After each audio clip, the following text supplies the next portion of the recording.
Time is running out. Calling all patriots and lovers of our constitutionally protected, God-given, self-evident, inalienable rights in Tennessee and the United States of America.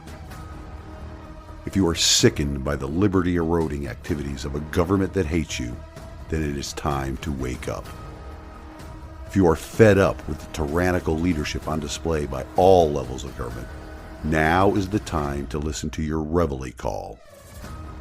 If you are equally tired of the political class, the new aristocracy, lying to you in their pursuit of power and control, now is the time to take a stand in the arena.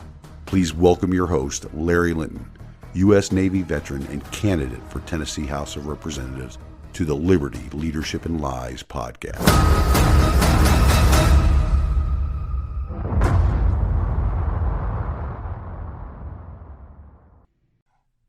Welcome to the Weekend Update, ladies and gentlemen. Well, I have a couple more campaign events completed since my return home. The first was the meet and greet this past Tuesday. More people showed up than I expected, and there was some great discussion. I believe this bodes well for the future meet and greets. I want to remind the audience that I do have a special guest for my next event on the 17th of September. Tennessee gubernatorial candidate John Gentry will be on the podium with me at the King Family Library next Saturday from 2 p.m. until 4 p.m. If you are a resident of District 12 here in Sevier County, please spread the word about this event and make plans to show up. The more people who know about and participate in our system of self-governance, the better. Which brings me to the latest event I participated in. I made an appearance on Dr. Alan Keyes' show, Let's Talk America, on the independent America Media TV show that is hosted on Brighteon. More on Brighteon in a bit, but first, it was an extreme pleasure to sit for an hour one-on-one with this great thinker, conservative, and Christian man.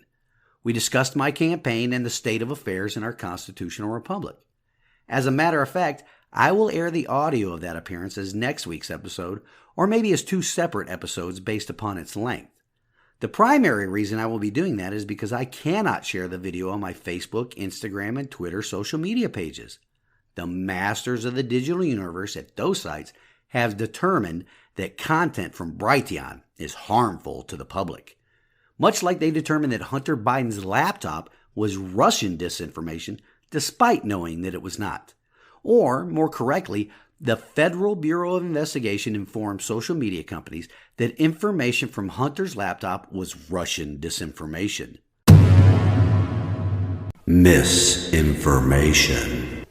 The FBI absolutely knew that that laptop was not part of any Russian disinformation campaign, yet that is the premise they used with social media to suppress any information on that laptop and directly affected the 2020 election. Mind you, with the liberal bent of social media companies, it did not take any arm twisting to get them to engage in government-sponsored censorship. That, ladies and gentlemen, is the government censoring information they consider dangerous to their grasp on power. That information that was slipped by Zuckerberg on Joe Rogan's podcast also comes to light about the same time that it has been discovered that the government also engaged in, and let's use the lefties' favorite word from 2016 through 2019, collusion. The government and its agents colluded with social media companies to suppress any information that did not fit its narrative around the vaccine and government actions in regard to the pandemic. We learn more and more every day just how much our government hates us, don't we? As I mentioned in the meet and greet, and as a recurring theme in this podcast, the only way we can overcome the hatred for the people by our government is to throw off the apathy that has gripped our republic for far too long now. This hatred can also be seen by the treatment of the 45th President of the United States, Donald Trump. Based upon recent actions in the judiciary, there is now a judge that is approaching the level of hate by the commies that is normally reserved for Justice Clarence Thomas. Judge Eileen Cannon granted President Trump's request for a special master to review the material seized in the raid on his home last month. While the DOJ says there is no need, just look, it has been reported they seized and judge for yourself. And like we have any reason to believe the DOJ recently, but they seized medical records, attorney-client privileged information, passports, and they searched the closets of his son and wife.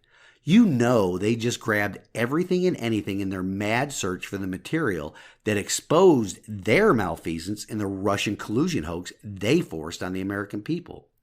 Stay tuned for more of that information here in the coming weeks. Until next week, this has been the weekend update of Liberty, Leadership, and Lies with Larry Linton. I pray you all have a wonderful weekend. Stand in the arena with me. Reveille, it's time to wake up.